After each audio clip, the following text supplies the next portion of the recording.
Selamat pagi anak-anak, ini adalah pertemuan keempat kita ya mengenai pembangunan wilayah di Indonesia.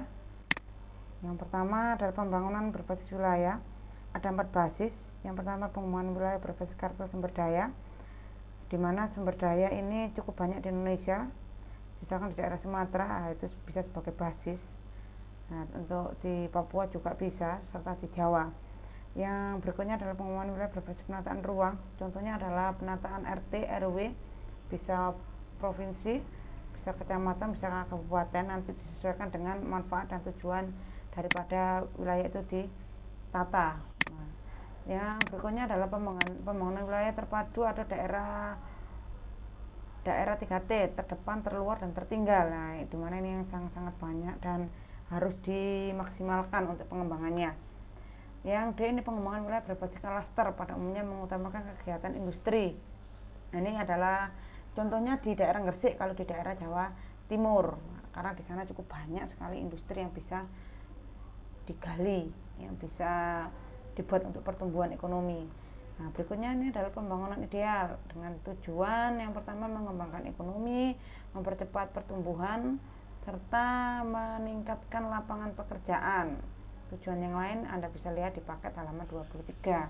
Pengembangan ekonomi, mempercepat pertumbuhan, meningkatkan lapangan kerja, ini bisa dilaksanakan secara seimbang ya apabila kondisi stabil. Nah, karena memang sekarang era pandemi, semoga sudah bisa stabil untuk tahun ke depan, sehingga perkembangan ekonomi, percepatan pertumbuhan ini bisa berjalan dengan baik kembali, dan lapangan pekerjaan, nah ini bisa juga normal seperti sedia kala. Berikutnya, nah ini adalah tujuan utama pembangunan wilayah berkelanjutan. Pembangunan wilayah berkelanjutan adalah pembangunan wilayah berkelanjutan adalah pembangunan yang lebih mengedepankan era yang akan datang. Jangan sampai era yang akan datang ini tidak tahu pembangunan yang sekarang. Nah, tentunya yang paling pokok adalah lingkungan. Lingkungan ini sangat berpengaruh bagi ekonomi dan sosial. Dampaknya sangat-sangat berpengaruh. Untuk berikutnya, ini adalah 17 tujuan pembangunan berkelanjutan di Indonesia.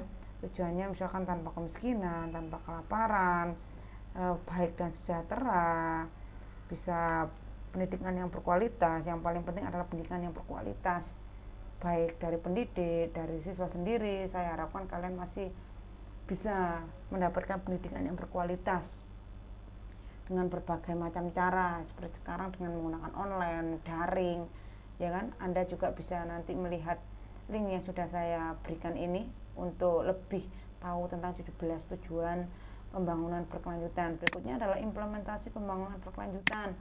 Implementasi di sini adalah kondisi nyata yang sudah dilakukan oleh berbagai wilayah, di wilayah-wilayah yang memiliki sumber daya alam yang lahannya cukup parah karena sumber daya alam tersebut. Nah, ini dengan cara topsoil spreading, menyebarkan lapisan tanah yang subur,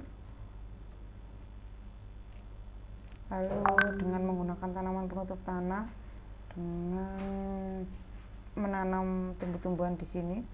Nah, usaha memperbaiki dan memulihkan vegetasi. Nah, ini dengan bisa reboisasi, bisa dengan cara penghijauan. Demikian materi pertemuan keempat di bab 1 yang terakhir. Semoga kalian masih bisa mengikuti pembelajaran dengan baik. Selamat